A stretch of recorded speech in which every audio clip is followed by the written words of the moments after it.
진리적 내용을 잘 알고 있습니다.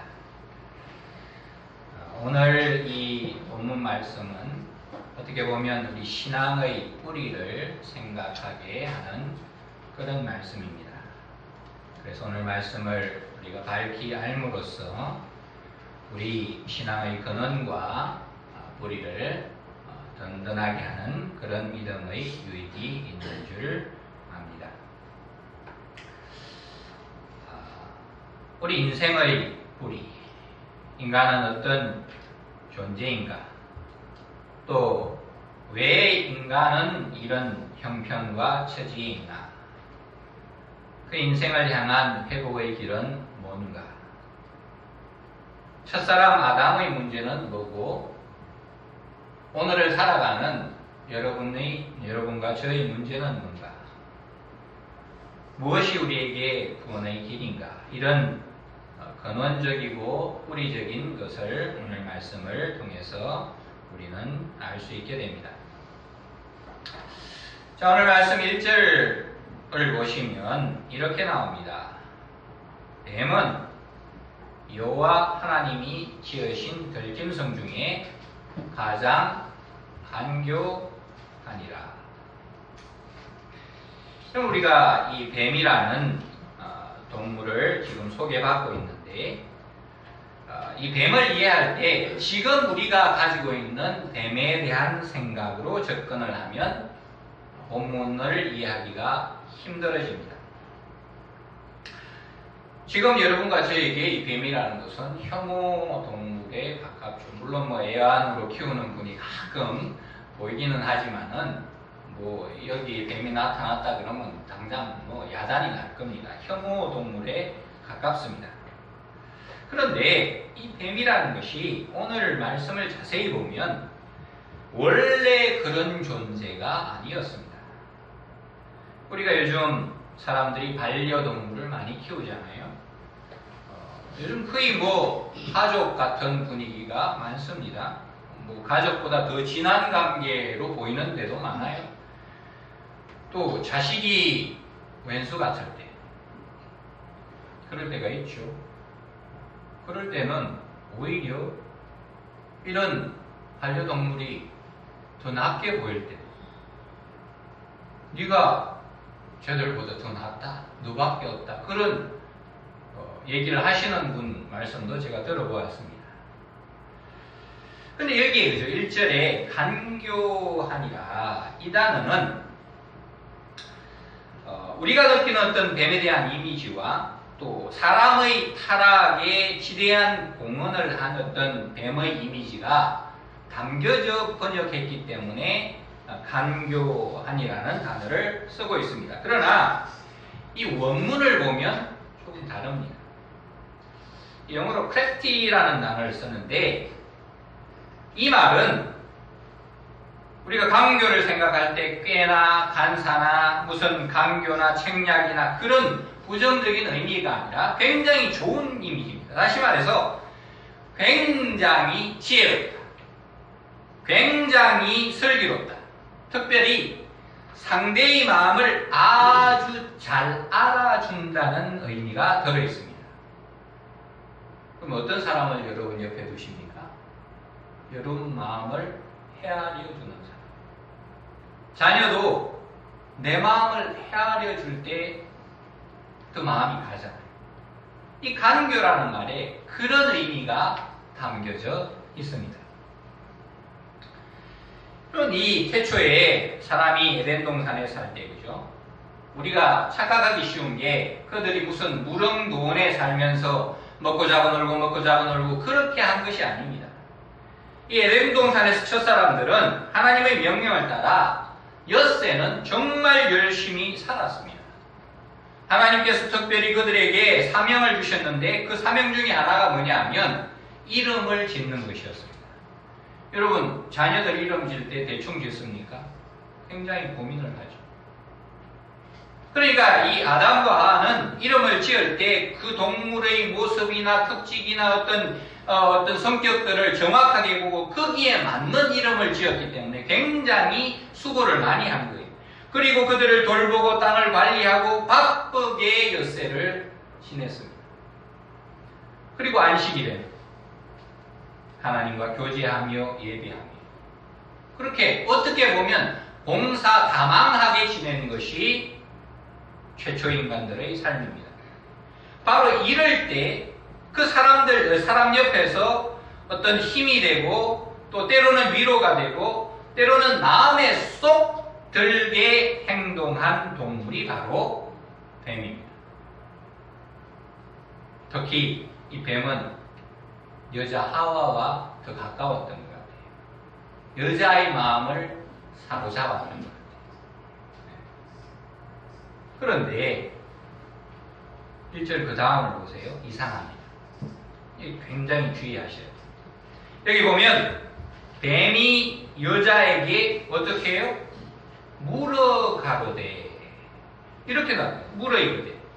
이 부분이 이상합니다. 여러분, 하나님께서 동물에게 말을 하도록 허용한 적이 없습니다. 하나님이 분명한 원칙, 창조 원칙. 이 말이라는 것은 하나님이 인생에게 주신 선물입니다. 인생이 영적인 존재고 영혼의 존재이기 때문에 그 영혼의 상태에 대해서 얘기할 수 있는 특권으로 하나님께서 인생에게 말을 주신 거예요. 그런데 지금 보세요. 동물이 말을 합니다. 이상한 부분이에요. 그럼 성경에 동물이 말을 하는 부분이 두 부분이 나옵니다. 하나는 여기고 또 다른 하나는 어디입니까? 발람 선지자 책망하려고. 발라왕에게 이 발람 선지자가 매수가 되어서 이스라엘 백성들을 저주하러 가잖아요. 당나귀를 타고 갔는데 그때 그 어리석고 욕심에 사로잡힌 발람 선지자를 책망하기 위해서 하나님께서 나귀의 입을 열어주십니다. 그때 나귀가 발람 선지자를 책망하면서 말을 합니다. 미련한 길로 가시면 옆에 동물이 말을 할 수도 있습니다. 말을 허용하시지는 않았어요. 그럼 생각해 보세요. 동물들이 다 말을 한다면 만화에는 그런 경우가 있는데 만화죠. 만약에 우리가 사는 이 세상에 동물들이 말을 하고 살 수 있다면 사람이 모여도 이렇게 시끄러운데 동물들이 다 말을 한다고 생각을 해보세요. 소가 말을 하고 돼지가 말을 하고 닭이 말을 하고 오리가 말을 하고 고양이가 말을 하고 개가 말을 하고 다 말을 하고 속의 뜻을 얘기하고 불평불만을 다 얘기한다고 생각해보세요. 저는 무인도 가서 살랍니다. 하나님의 원칙이 아니에요. 말은 인생에게 주신 하나님의 선물입니다. 그런데 여기 지금 뱀이 사람에게 말을 하고 있습니다. 이러면 사람이 경계를 했어야 합니다. 이건 마귀 장난이에요. 지금 마귀의 그 영적인 힘으로 뱀이 말을 하도록 지금 사주하고 있는 거예요. 성경적으로 보면 이 시점에 마귀는 이미 영적으로 타락한 존재가 되어 있습니다. 그리고 그 운명이 영원한 멸망을 당하기로 결정이 되어 있는 그런 상황이 성경적으로 보면 있습니다. 그런데 이 마귀가 사람을 보니까 사람에게는 하나님의 형상이 있어요. 또 사람에게는 하나님의 영원한 영광이 약속되어 있습니다. 이러니까 인간에 대한 참을 수 없는 시기심과 질투심이 마귀에게서 생겨난 겁니다. 바로 이러한 이유 때문에 마귀는 뱀으로 하여금 말을 해서 사람에게 영향을 주려고 지금 뒤에서 악한 마귀가 역사하고 있는 그 배경이 지금 3장의 배경입니다. 자, 뱀이 여자에게 뭐라고 묻습니까? 하나님이 1절을 보세요. 하나님이 참으로 너희에게 동산 모든 나무의 열매를 먹지 말라 하시더냐. 이게 핵심입니다. 자세히 보세요. 여기에 우리 모든 인생이 만나는 시험의 본질이 있습니다. 우리 사람에게는 하나님의 형상이 있다고 했습니다. 영원한 하나님의 영광이 약속되어 있다고 했습니다. 이것이 너무 귀하고 복되고 아름답습니다. 하나님은 이렇게 탁월하게 여러분과 저를 창조하신 거예요. 사람을 창조하신 거예요. 그런데 너무 하나님께서 탁월하게 창조하셨기 때문에 이게 어떻게 보면 문제 아닌 문제가 되고 있습니다. 여러분과 제가 인생들이 하나님의 놀라운 작품이라는 거죠. 하나님의 놀라운 창조물이라는 거죠. 창조의 덕치라는 거죠. 사람의 지혜가 놀라울 정도로 뛰어나다는 거죠. 바로 여기에 문제가 있습니다. 그래서 하나님은 안전장치를 하나 마련해 두셨습니다. 사람이 너무 탁월하기 때문에 안전장치를 하나 두셨어요. 그게 여러분 창세기 2장 16절로부터 나옵니다. 여러분 잘 아시는 말씀이 뭐가 나옵니까? 동산 각종 나무의 열매는 내가 임의로 먹되 선악을 알게 하는 나무의 열매는 먹지 말라. 이게 하나님의 안전장치. 이게 무슨 뜻입니까? 내가 너에게 준 지혜와 능력이 너무 탁월하지만은 그것을 무한하게 네 마음대로 쓰면 안 된다 하는 것이 이 말씀의 뜻입니다. 나의 뜻을 헤아려서 그 지혜와 능력에 제한을 두고 한계를 두고 그래서 나의 피조물로 나에게 영광을 돌리며 그 지혜와 능력을 사용하여야 한다. 하나님 말씀과 인간의 지혜와 능력을 묶어 놓으신 거예요.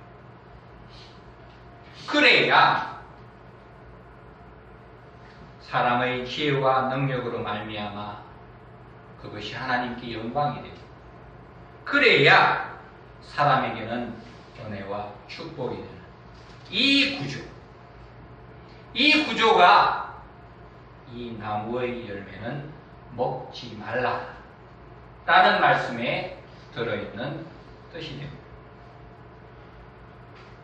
여러분, 이 말에는 사람이 그 놀라운 지혜와 능력을 무한히 발휘하면 하나님의 자리까지 갈 수 있다는 것을 암시합니다. 그만큼 사람이 탁월한 거예요. 인간아, 너는 탁월하고 뛰어나다. 그러나 너는 어디까지나 흙이다. 나의 피조물이다. 그러므로 내가 매 순간 주는 은혜로 살아야 한다. 그래서 사람과 하나님 말씀을 묶어두신다. 그래서 사람에게는 이 하나님 말씀과 사람이 연결될 때 하나님의 형상이 드러납니다. 하나님의 영광이 그에게 임하게 됩니다. 그 사람은 하나님께 영광을 돌리게 됩니다. 하나님은 그 위에 더 많은 은혜를 주시는 겁니다. 이래서 하나님께 영광이 되고 우리에게 은혜가 되는 거예요. 이게 하나님 말씀의 역할이라는 거예요. 그런데 타락한 마귀가 그 시기심과 질투, 사람에 대한 그 시기심과 질투 때문에 바로 여기를 파고들어요. 바로 그 지점을 파고듭니다. 그때나 지금이나 마찬가지. 바로 이 지점을 파고드는 겁니다. 보세요. 뱀이 여자에게 물어 이르되 하나님이 참으로 너희에게 동산 모든 나무의 열매를 먹지 말라 하시더냐. 어떤 성경학자의 해석이 재미있습니다. 뱀이 왜 여자에게 먼저 물었을까요? 여러분, 왜 뱀이 먼저 창조된 남자에게 묻지 않고 여자에게 먼저 물었을까요? 그 성경학자의 답은 여자가 남자보다 더 똑똑해서. 공감하십니까? 젊은 남자들은 이걸 공감을 잘 못해요. 그런데 살아보세요. 남자들도 세월이 생기고 연륜이 생기면 여자가 남자보다 더 뛰어나다는 것을 인정해 갑니다. 그래서 살기 위해서 누구 말을 듣는다고요? 인정을 잘 안 하시네. 여자 말을 듣습니다. 하나의 원리. 여자가 더 똑똑한 거예요. 그래서 접근을 한 거예요. 자, 뭘 묻죠? 뭘 묻습니까? 인생에게 주어진 하나님 말씀을 흔들고 있어요.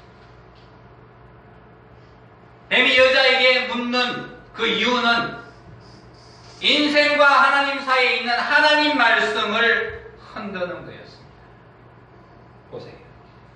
참으로 먹지 말라 하시더니 혹시 그것이 너희들을 꽉 묶어놓고 너희들의 그 놀라운 능력을 제대로 발휘 못하게 하시려는 것이 아니냐. 너희들의 그 탁월함이 제한받을 필요가 있느냐. 너희는 뭐든지 가능하지 않느냐. 이렇게 묻는 거예요. 마귀는 교만해서 하나님 자리까지 가려고 그러다가 좌절되었죠. 그래서 영원한 멸망을 선포받았습니다. 그러나 여전히 교만한 존재. 그래서 자기의 그 목적을 사람을 통해서 실현해 보려고 지금 접근하고 있는 거예요. 그래서 하나님과 사람 사이에 있는 그 말씀을 지금 흔들어대기 시작하고 있는 거예요. 3절을 보세요. 아주 치명적입니다. 여기 보세요. 하나님 말씀에 너희는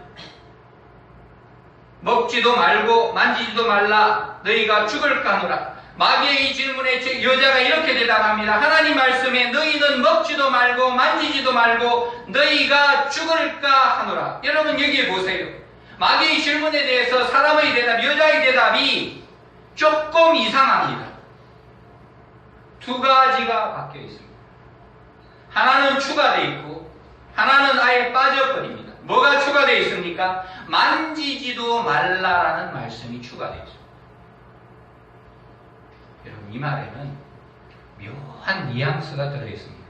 무슨 뜻이냐면 하나님이 나의 자유를 좀 제한하는 거 아니신가 하는 뉘앙스가 들어있습니다. 만지지도 말라 이 말을 추가한 이유는 하나님이 뭔가 나를 지금 제한을 두어서 나를 좀 어디에 가두두려고 불편하게 하려고 하시는 거 아닌가 하는 그런 뉘앙스가 들어있습니다. 그 다음에 두 번째, 반드시 죽으리라. 2장 17절에 나오죠. 반드시 죽으리라는 말은 죽고 또 죽으리라. 결정적으로 죽는다는 말이, 반드시 기필코 죽는다는 말이. 그런데 이것이 어떻게 됩니까? 변화됩니다. 약화됩니다. 희석이 됩니다. 변경이 됩니다. 다시 말해서 하나님의 말씀이 여인의 상상력으로 인해서 흔들거리는 모습이 지금 생겨나고 있는 겁니다. 그럼 우리가 이 창세기 말씀을 좀 크게 볼 필요가 있는데, 여러분 창세기 말씀은 무슨 진화론에 대해서 창조론을 옹호하는 그런 과학 교과서가 아닙니다. 그렇게 접근하면 반드시 실패해요. 이 창세기는 일종의 설교집입니다. 누구 설교집입니까? 모세의 설교집입니다. 지금 모세는 광야에 애굽에서 탈출한 수백만의 사람들을 앞에 놓고 있습니다. 자, 이들에게 제일 큰 문제가 뭡니까? 사람들이 지금 광야에 있어요. 먹을 것이 없습니다. 낮에는 40도까지 올라가고, 요즘 보세요. 30도 좀 올라갔다고 폭염경보가 계속 날아듭니다. 그러나 그 광야는 40도를 오르락내리락 합니다. 밤에는 영하로 떨어져 버립니다. 이런 곳에서 사람이 살 수가 없습니다. 먹는 것이 떨어지고 이 자는 구조, 살아가는 구조가 제대로 되어 있지 않으면 그야말로 일주일을 못 버티는 곳이 광야입니다. 여기서 어떻게 사나? 하나님께서 만나를 주시고 불기둥, 구름기둥으로 지켜주셨죠. 그래서 모세가 지금 묻는 거예요. 모세가 지금 이방 200만이 넘는 이스라엘 백성들에게 묻는 거예요. 우리가 어떻게 살 수 있느냐? 인생아, 우리가 어떻게 살 수 있느냐? 우리들의 생사는 하나님 말씀에 달려있다. 이 메시지가 모세의 창세기 메시지라. 하나님 말씀을 저버리는 것은 공멸망이다. 이 창세기 3장을 설교하면서 그 메시지가 좀 전해지는 거예요. 그러나 하나님 말씀을 붙든 인생은 어떤 환경이든지 어떤 상황이든지 하나님께서 그들을 붙드시고 하나님께서 그들을 책임지신다. 그것을 너희들이 믿느냐? 그 얘기를 하는 거예요. 너희들도 최초 인간들처럼 말씀에 뭘 추가하고 말씀에 뭘 빼고 변경하고 해석하고 약화시킬 거냐? 너희들의 믿음의 방향은 뭐냐? 이걸 지금 모세가 묻고 있는 거예요. 여자가 흔들거리죠. 마리가 이 기회를 놓치지 않습니다. 4절과 5절을 보세요. 너희가 결코 죽지 아니하리라. 먹는 날에는 너희 눈이 밝아져 하나님과 같이 되어 선악을 알 줄 하나님이 아심이니라. 말씀이 완전히 바뀌었거든요. 여러분, 여기에 인간의 비극이 있습니다. 하나님 말씀이 바뀌어버린 거예요. 정령 죽으리라, 반드시 죽으리라는 말씀이 결코 죽지 아니하리라고 바뀌어버립니다. 사람이 하나님 말씀에 대해서 흔들거리니까 말씀이 바뀌어져 버리는 역사가 생겨납니다. 이제는 사람의 지혜가 최고가 되어버립니다. 사람의 능력이 최고가 되어버립니다. 인생이 물질을 쥐고 권세를 쥐고 능력을 쥐면 인생 마음대로 인생을, 세상을, 삶을 살아갈 수 있다는 확신으로 차기 시작하는 거예요. 여러분, 그게 죄입니다. 지금 본문이 말하는 죄가 바로 그거예요. 사람이 자기가 가진 지혜와 자기가 가진 능력과 자기가 가진 권세만 있으면 세상을 마음껏 내 생각대로 넉넉하게 번성하면서 살 수 있다. 여러분, 그것이 죄의 핵심입니다. 모세는 지금 그 얘기를 하는 거예요. 틈이 생긴 거죠. 하나님과 인생 사이에 틈이 생긴 거예요. 말씀이 바뀌고 말씀이 깨지면서 하나님과 사람 사이에 틈이 벌어지고 틈이 점점 더 커지기 시작합니다. 그러면서 나타나는 현상은 사람의 눈이 밝아지는 거예요. 그런데 그것이 인생의 죄의 핵심입니다. 어느 틈엔가 은혜가 차단되기 시작합니다. 하나님의 공급이 끊어지기 시작합니다. 다른 소리들이 막 들리기 시작합니다. 그러면서 마귀가 인생을 쥐고 흔들기 시작합니다. 인생아, 네 길로 가라. 네 마음대로 해봐라. 그 자유와 능력을 마음껏 발휘해봐라. 너도 신처럼 될 수 있다. 상상의 날개를 달고 어디든지 가봐라. 모든 것이 허용될 수 있다. 인간아, 네 마음 길로 한번 나아가 봐라. 그게 아담의 길이요. 그게 역사 가운데 내려온 인생의 길입니다. 여러분, 이 인생 가운데 우리가 끼어 있는 거예요. 6절을 보세요. 여자가 그 열매를 따먹고 자기와 함께 있는 남편에게도 주며 그도 먹은지라. 7절을 보세요. 눈이 밝아져 벗은 줄을 알고 무화과 나무 잎을 엮어 치마로 삼았더라. 여러분, 여기 엄청난 상징이 하나 나오죠. 나뭇잎 치마.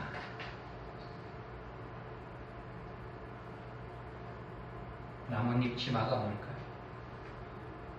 인생이 가진 그 놀라운 자기 계획, 자기 능력의 상징입니다. 하나님 없어도 내 삶을 꾸릴 수 있다는 거예요. 하나님 없어도 세상은 우리가 만들어갈 수 있다는 거예요. 하나님 없어도 나는 잘 살 수 있다는 거예요. 그러나 엄청난 그 가치는 나뭇잎은 말라버립니다. 나무에서 끊어진 나뭇잎은 얼마 가지 않아 만나버립니다. 굉장한 것 같지만은 시들어 버린다는 거예요. 그게 인생의 모습이고 그게 사람의 결국이라는 거예요. 하나님이 없이는, 하나님의 은혜가 없이는 꽉 붙들고 쥐고 악다구니 짓을 해서 내 손에 쥐지만 그것은 결국 임시방편이요, 그것은 결국 미봉책이요, 열풍이 불면 말라버리는 나뭇잎이야.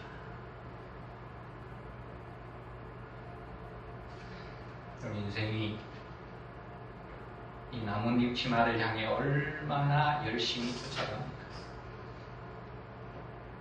그것을 붙잡으려고 얼마나 노력을 합니까? 그러나 그것이 나뭇잎 치마라는 것을 우리가 잊으면 안 돼요. 하나님이 생명에서 떨어져서 하나님 말씀이 없이는 그것이 나뭇잎 치마라는 것을 잊어서는 안 됩니다. 풀은 아침에 꽃이 피어 자라다가 저녁에는 시들어 마르나이다. 인생들이 눈이 밝아져서 하나님으로부터 떨어져 나와서 하나님의 말씀을 버리고서 결국 붙들고 있는 게 뭐냐? 나뭇잎 치마 아니냐? 모세는 지금 이스라엘 백성들의 그 도전을 합니다. 하나님 백성은 나뭇잎 치마를 생명처럼 붙들어서는 안 된다는 거예요.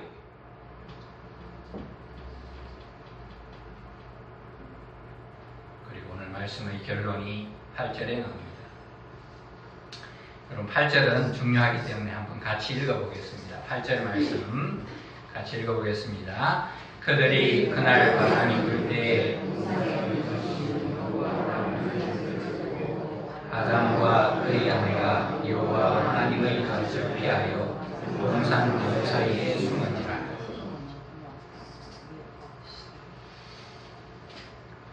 낮에 바람이 부는데 그 시간에 하나님이 찾아오십니다. 그런데 이 날만 찾아오신 게 아니라 하나님은 늘 이 시간에 찾아오신 것 같아요. 그런데 사람이 악한 마귀에게 속아 자기 길로 가는 이날에도 하나님은 인생을 찾아오고 계십니다. 언제? 바람이 불 때. 그러니까 사람은 그걸 알고 있었던 거예요. 늘 오셨기 때문에. 그 시간에 늘 오셨기 때문에 그때 오셔서 자기들을 만나주시고 위로해 주시고 은혜를 주시고 기쁨을 주시는 그 하나님을 아담과 하와가 아는 거예요.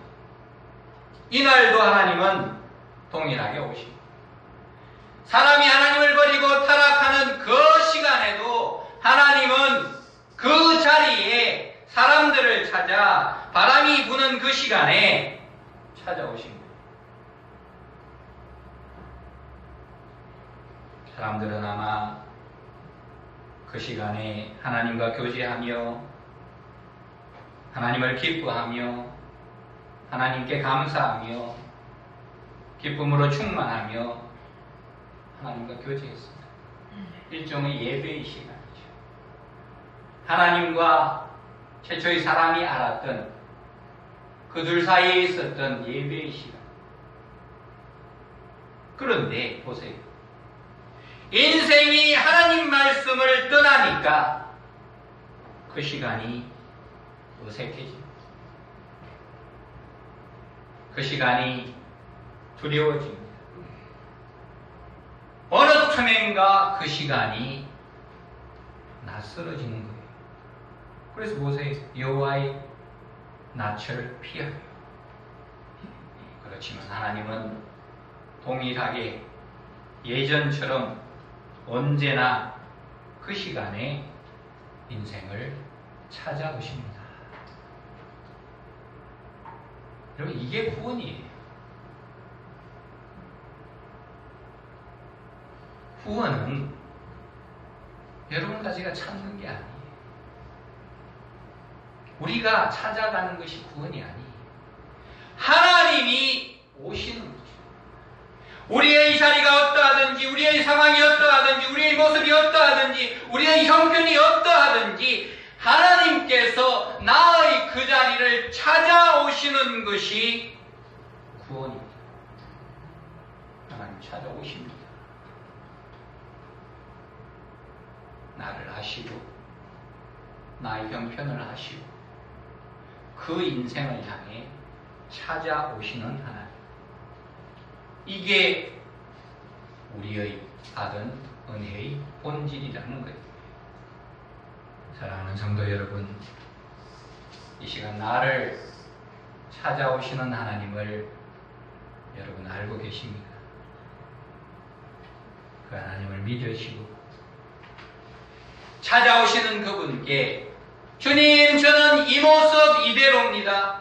하나님, 제 형편이 이렇고 제 처지가 이렇고 제 상황이 이렇고 저는 이 모습 이대로 하나님께 믿음으로 나아갑니다. 은혜를 베풀어 주시옵소서. 그 믿음의 역사가 우리 가운데 있기를 축원합니다. 기도하시겠습니다. 하나님 아버지, 우리는 떠나지만, 우리는 미련함으로 나아가지만은